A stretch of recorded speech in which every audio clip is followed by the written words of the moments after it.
Let me make something clear right now. Manipulation is not about intelligence. Some of the smartest, most self-aware people in the world still get manipulated. Why?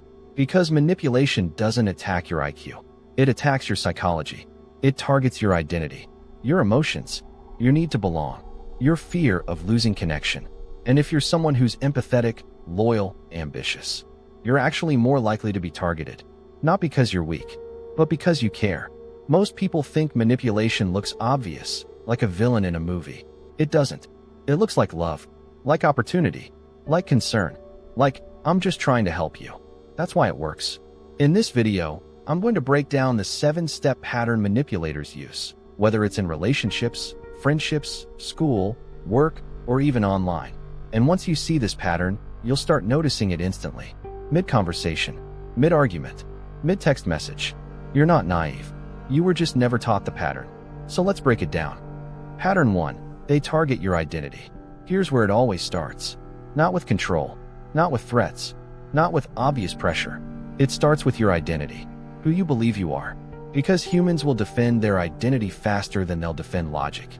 Let me show you what this looks like. If you really cared about me, you would. I thought you were different. You've changed. I guess you're not as loyal as I thought. Notice what's happening? They're not arguing the situation. They're questioning who you are. And the second your identity is challenged, something automatic kicks in. You stop thinking clearly. You start proving. You start explaining. You start defending. Because now it's not about the issue. It's about protecting your self-image.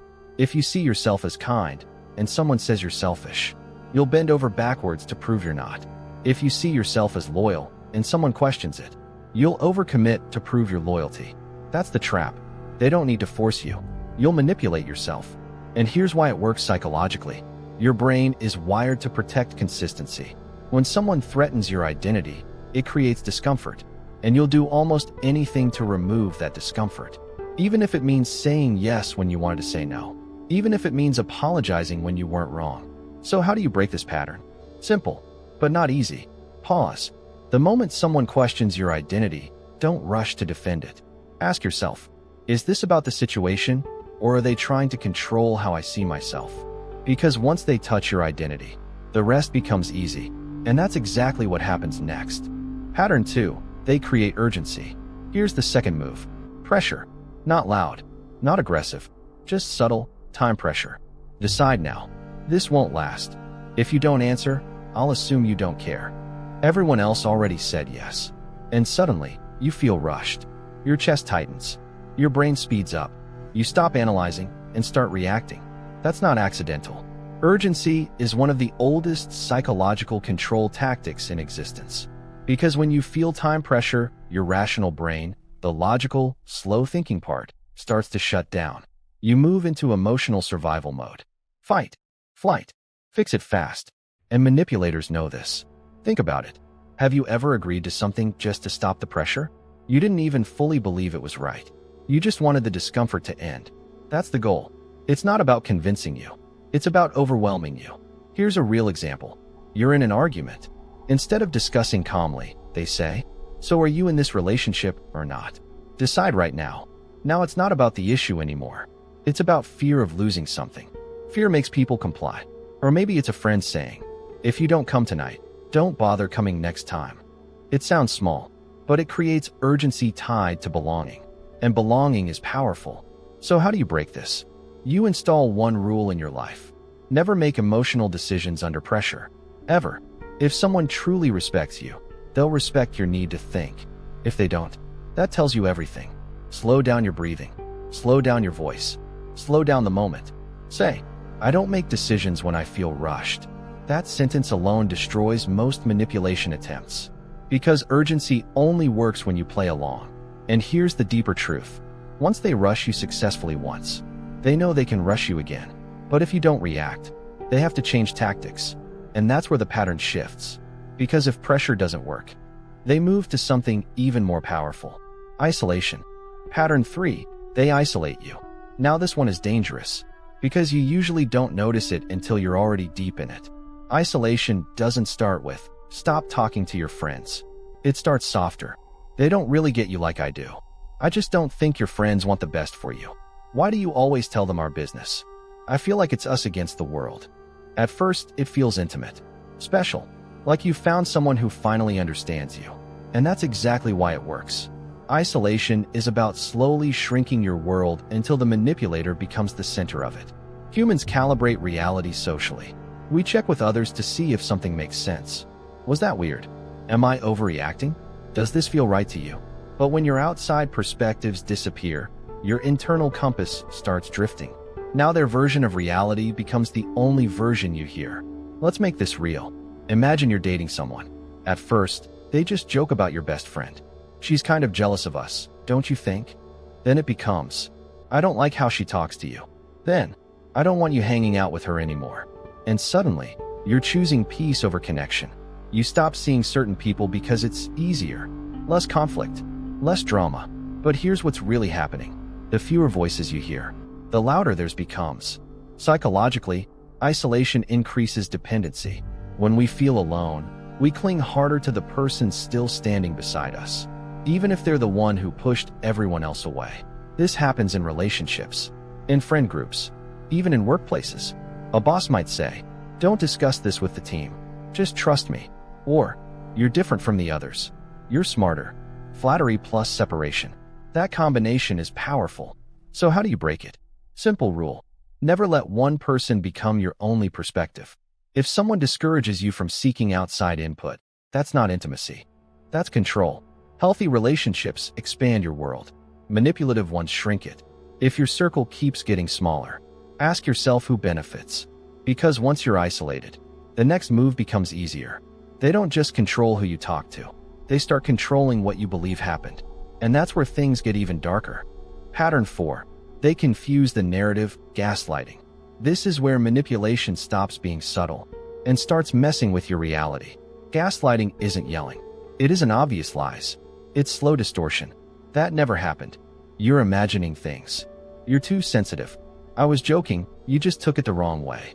And at first, you brush it off. But then it keeps happening. Over and over and over. You remember a conversation clearly. They deny it. You bring up something they said. They twist it. You confront behavior. They flip it back on you. Now you're not defending the issue anymore. You're defending your memory. That's the shift. And once you start doubting your own perception, manipulation becomes 10 times easier. Here's why this works psychologically. Your brain values social harmony. So when someone confidently denies your version of events, your brain looks for the fastest way to reduce conflict. And sometimes that means assuming. Maybe I misunderstood. Maybe I overreacted. Maybe I'm wrong. Now imagine this happening repeatedly. Your certainty weakens. Your voice softens. Your confidence cracks. You start double-checking everything before you speak. You hesitate before confronting. You replay conversations in your head at 2 a.m. Not because you're crazy, but because your reality keeps getting challenged. Let's make it real. You say, when you said that in front of everyone, it embarrassed me. They respond, I never said that. Why are you making things up? Or worse, wow, you always twist things. Now you're defending your character, not the issue. That's the trap. Gaslighting works because repetition creates doubt, and doubt creates dependency. If you can't trust your own memory, you start trusting theirs instead. So how do you break it? You document. You reflect. You slow down before accepting their version as truth. Write things down if you have to. Notice patterns, not single moments. And most importantly, if you constantly feel confused after conversations with someone, that's data. Healthy communication creates clarity. Manipulation creates fog. And once the fog sets in, they introduce something even more addictive. Not confusion, reward. Pattern 5. They alternate reward and punishment. This one is powerful because it doesn't feel like manipulation. It feels like intensity, passion, chemistry, connection. But what's really happening is something much deeper. It's called intermittent reinforcement, and it's one of the most addictive psychological patterns known to humans. Here's what it looks like. One day they're warm, affectionate, supportive, praising you. You feel chosen, important, valued. Then suddenly, silence, cold replies, distance, criticism, withdrawal. You feel confused. What changed? You start analyzing everything you did. You try harder. You adjust your behavior. And then, boom, they're warm again. Relief floods your system. And that relief feels even stronger than the original affection. That's the hook. Your brain releases dopamine not from consistency, but from unpredictability. Think about slot machines. You don't win every time, but you win just enough to keep pulling the lever. Hot, cold, hot, cold. That cycle creates emotional addiction, and manipulators know this instinctively. They don't need to control you aggressively. They just need to control access to validation. Let's make this real. You send a message. They ignore it for hours. You feel anxious. Then suddenly, sorry, I was busy. Miss you. And instantly, your anxiety turns into relief. Now your brain associates them with emotional highs and lows. And you start chasing the highs, not the person, the feeling. That's why this pattern is so dangerous. It makes you think. When it's good, it's amazing. But the question is, why isn't it consistently good? Healthy relationships don't rely on emotional roller coasters. They rely on stability. And stability might feel less intense, but it builds security. So how do you break this pattern? You shift what you value. Stop being impressed by intensity. Start valuing consistency. Pay attention to behavior over time. If someone's affection disappears whenever you assert yourself, that's not love. That's control. Because once they realize unpredictability keeps you hooked, they don't need to isolate you anymore. You isolate yourself, waiting, hoping, adjusting. And just when you think you understand the dynamic, they introduce something even heavier. Guilt. Pattern 6. They make you feel indebted. This one doesn't look toxic. It looks generous. It looks supportive. It looks like someone who does so much for you. And that's exactly why it works. It starts with overgiving. They help you. They pay for things. They defend you. They show up big. At first, you feel grateful, lucky even. But then, something shifts. You disagree with them. You set a boundary. You say no. And suddenly you hear, after everything I've done for you, I guess I care more about this than you do. Wow, I didn't expect that from you. Now the gift has strings. Now the support has a price. Now your gratitude turns into obligation. Here's what's happening psychologically. Humans are wired with a strong reciprocity instinct. If someone gives us something, we feel internal pressure to give back. It's automatic. It's social survival. We don't want to feel ungrateful. We don't want to feel like we owe. So when a manipulator overinvests early, they're not being generous. They're building leverage. And the moment you resist them, they cash it in. Let's make it real. Imagine a friend who always drives you everywhere, pays for food sometimes, covers for you when you're late. You appreciate it. Then one day they ask for something you're uncomfortable with. You hesitate. And they say, seriously? I've done so much for you. Now it's no longer about the request. It's about debt. You feel guilty for even thinking about saying no. And guilt is powerful, because guilt pushes compliance without force. You convince yourself, they're right. I should. But here's the truth. Healthy generosity does not keep score. Healthy love does not use past favors as currency. If someone constantly reminds you of what they've done for you, that's not kindness. That's control disguised as kindness. So how do you break this pattern? Separate gratitude from obedience. You can appreciate someone without surrendering your boundaries. You can say, I'm grateful for what you've done, but I'm not comfortable with that. If their generosity disappears the moment you assert yourself, it was never generosity. It was strategy. And when guilt no longer works, manipulators go for the final stage, the one that locks everything in place. They don't control your choices anymore. They control how you see yourself. Pattern 7. They make you doubt yourself. This is the final stage, and it's the most dangerous one, because at this point, they don't have to push you anymore. You start policing yourself. You overthink before speaking. You rehearse messages before sending them. You question your tone, your memory, your reactions. You think, maybe I am too sensitive. Maybe I overreacted. Maybe I'm just difficult. Notice something?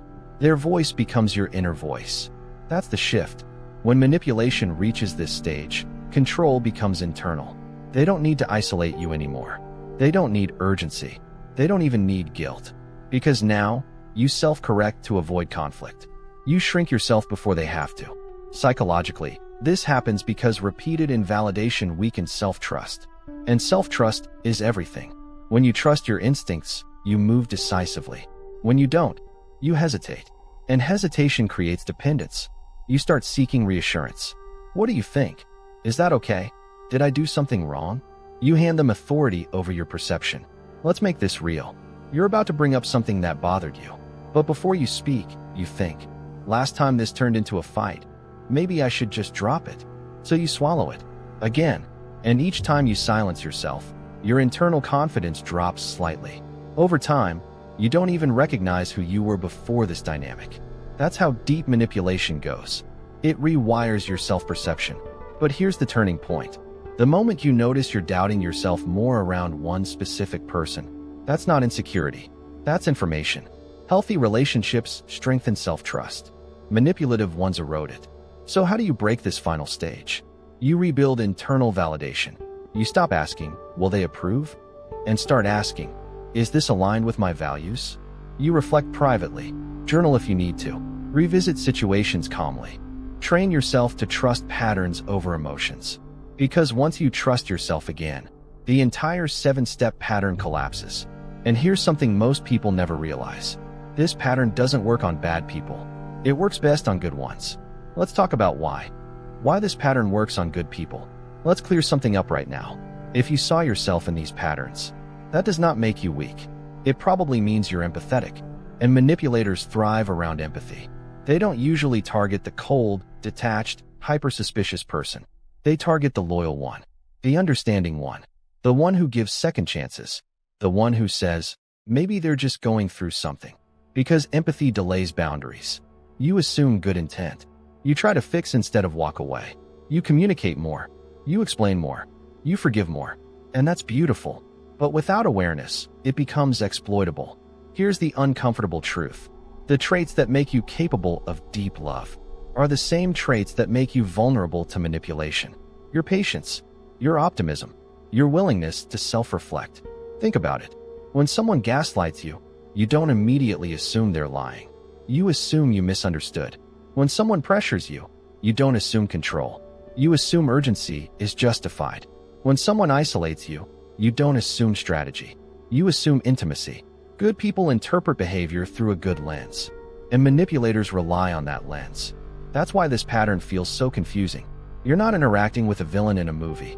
You're interacting with someone who mixes control with kindness, affection with pressure, support with subtle dominance. And your brain keeps trying to reconcile both. He can't be manipulative. He's done so much for me. She can't be controlling. She says she loves me. That mental contradiction creates hesitation. And hesitation creates space for the pattern to continue. But here's the empowering shift. The problem was never your heart. It was your lack of pattern recognition. Awareness doesn't make you cold. It makes you calibrated. You can still be kind, still be generous, still be empathetic. But now, you're observant. You don't jump to defend your identity. You don't rush decisions. You don't shrink your circle. You don't ignore confusion. You don't confuse intensity with love. And you don't let guilt override boundaries. That's power, not aggression, not dominance. Clarity. And here's the real power move most people never learn. You don't beat manipulation by arguing louder. You beat it by responding differently. Let's talk about how. How to never be manipulated again. Here's the truth most people don't want to hear. You will meet manipulative people again. At school, in relationships, at work, online. You can't control that. But you can control how you respond. And that changes everything. Rule number 1. Slow down. Manipulation feeds on speed. Fast emotions. Fast decisions. Fast reactions. The moment you feel rushed, triggered, defensive, or guilty, pause. Silence is powerful. You don't owe instant reactions to anyone. Rule number 2. Observe patterns, not words. Anyone can say, I care about you. I respect you. I just want what's best. Words are cheap. Patterns reveal truth. If someone repeatedly pressures you, isolates you, confuses you, or makes you doubt yourself, that's data. Stop arguing individual moments. Look at the pattern. Rule number 3. Detach before you respond. When emotions are high, step back. Not to avoid the situation, but to respond from clarity instead of fear. Ask yourself, if I wasn't afraid of losing this person, how would I answer? That question alone exposes manipulation. Rule number 4. Strengthen internal validation. Stop outsourcing your self-worth. You don't need constant approval. You don't need to be understood by everyone. The stronger your internal compass becomes, the harder you are to steer. Build it through reflection, through journaling, through honest self-checks. The more you trust yourself, the less you need someone else to define reality. Rule number 5. Start with small boundaries. You don't need dramatic exits, just small shifts. Say no once. Take time before responding. Keep your outside connection strong. Notice who respects it. Notice who resists it. That reaction tells you everything. Here's the reframe that changes your mindset completely. You don't need to win arguments. You need to protect your clarity. Because manipulation only works when you're emotionally entangled and mentally foggy. Clarity kills control. And once you operate from calm awareness instead of fear, you stop being easy to move. You become grounded, centered, difficult to destabilize. And that's when something powerful happens. You stop reacting and start choosing. Let's lock this in. Let's zoom out for a second. At the beginning of this video, you might have thought, why does this keep happening to me? Now you see something different. It wasn't random. It wasn't bad luck. It was a pattern. And patterns can be recognized, which means they can be stopped. The moment you notice someone targeting your identity, rushing your decisions, isolating you, confusing your reality, hooking you with hot and cold behavior, using guilt as leverage, or making you doubt yourself, you don't panic. You don't over-explain. You observe. And that shift from reaction to awareness is power. Not loud power. Not aggressive power. Calm power. The kind that doesn't need to argue. The kind that doesn't need to prove. The kind that simply sees. And once you see clearly, manipulation loses its grip. So here's what I want you to do. Be honest with yourself. Which of the 7 patterns have you experienced? Was it identity attacks? Urgency? Isolation? Gaslighting? Emotional hot and cold? Guilt traps? Self-doubt? Drop the number in the comments. Not just to engage, but to acknowledge it. Because awareness grows when you name it. And if someone came to mind while watching this, send this to them. Not to start drama, but to turn the light on. Remember this. Manipulation only works in the dark. Awareness turns the light on. And once you see the pattern, you don't become cold. You become conscious, stronger, sharper, harder to control. If you want more content on psychology, power dynamics, and mastering your own mind, subscribe. Because the more you understand human behavior, the less anyone can play you. I'll see you in the next one.